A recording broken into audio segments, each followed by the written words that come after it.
In the 1940s, the well-known British author George Orwell published one of his most famous books, 1984. The book has major significance for its vision of an all-knowing government which uses constant surveillance of London's population. The people are constantly reminded of this by the phrase, "Big Brother is watching you." Too many it seems that the Big Brother nightmare of Orwell's 1984 has become a reality, where cameras and computers spy on every person's movement. George Orwell lived in Canterbury Square in Islington until his death in 1950. Today, within 200 yards of Orwell's former residence, there are 32 CCTV cameras scanning every move. Today, his flat is constantly viewed from 2 security cameras outside a conference centre in Canterbury Place. And in Orwell's old favourite pub, the Compton Arms, a camera records every person entering or leaving the pub. One could say perhaps of Orwell that in writing the novel 1984, perhaps all he got wrong was the date. The fact of all this surveillance which is going on at the moment means one has, in theory, very little privacy. One can be followed from the moment you leave the front door to the moment you go to the shops, going to work, travelling home from work, and to going back into your house at the end of the day. And there's really, I see no reason for this amount of monitoring. The principle bothers me. Information we're given about surveillance cameras is they're supposed to be for security, to make people feel safer. And perhaps people feel safer, but I'm not sure that they really are. They haven't prevented things like the London bombings that we had a couple of years ago, and they haven't prevented other terrorist outrages, and they didn't prevent an innocent man from being shot on the London Underground.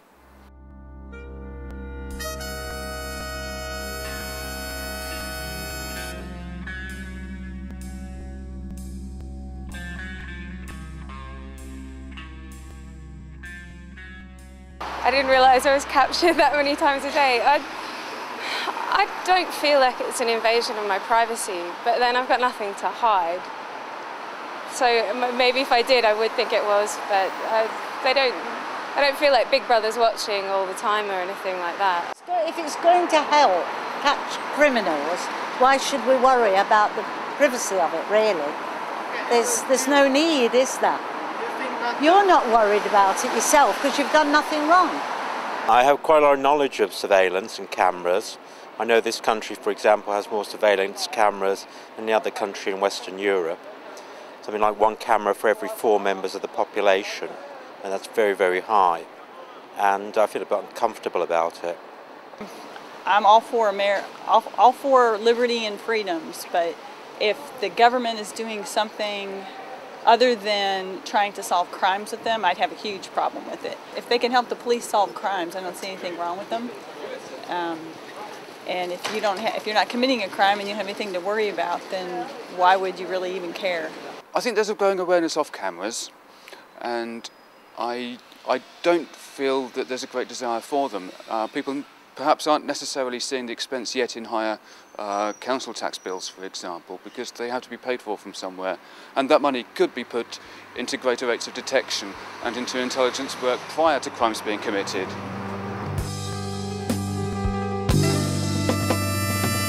Yeah, I think it's going out of control. I don't think there's enough regulation.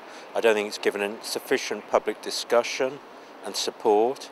I think people are scared very often of crime, and for that reason these cameras are just sort of forced on people with the argument they're a solution to crime, but very often they're not a solution to crime. They don't actually reduce street crime.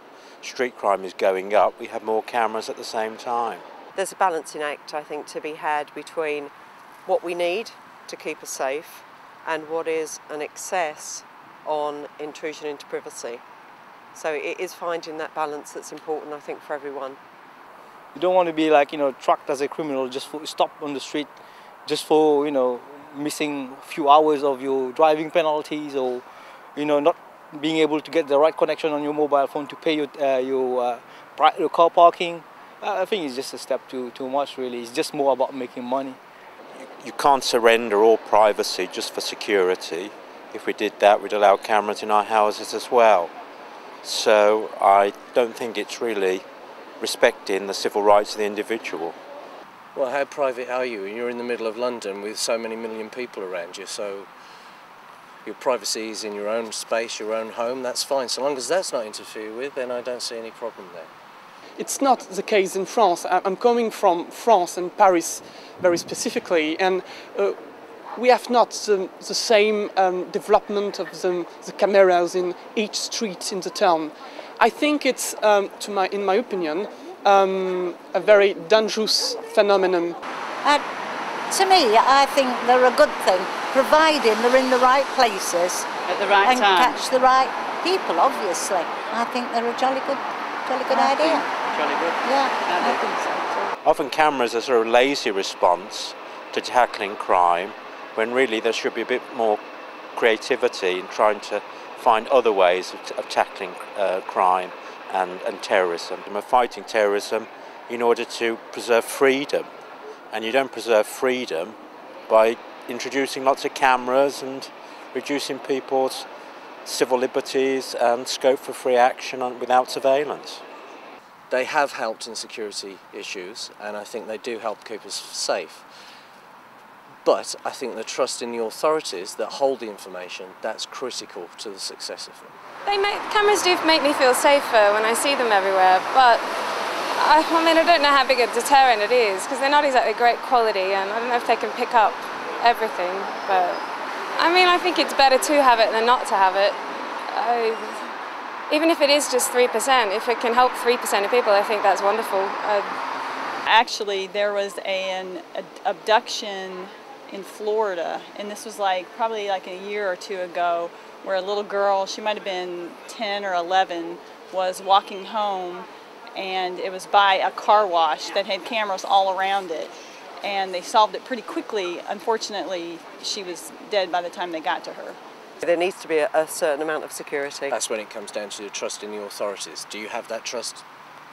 More generally, the surveillance that goes on, we don't necessarily know it's going on.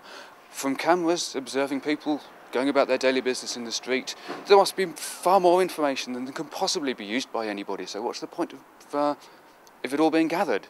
There must be some reason for it. And I don't think it's just paranoia.